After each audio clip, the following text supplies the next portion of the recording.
it means to celebrate Easter, where Jesus had to come, die on the cross for our sins so that we can be saved, so that we can have that relationship with God again, you know, and to remind us that our story is not over.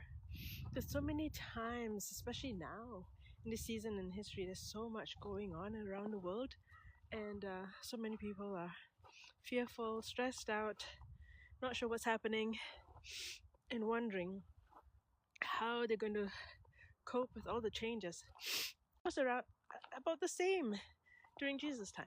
There was a lot of persecution for the Jews at that time too, and they were looking for a Messiah.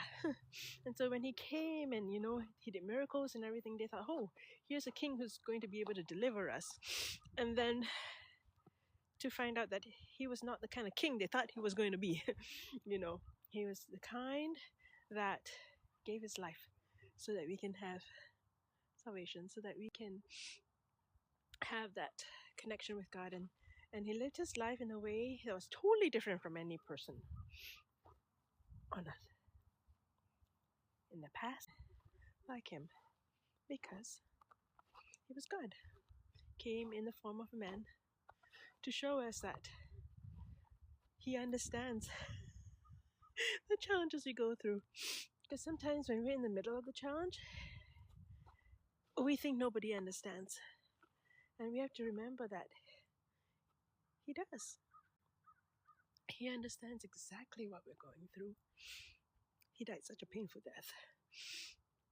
But he was willing to do it so that we could have life. And to also remind us that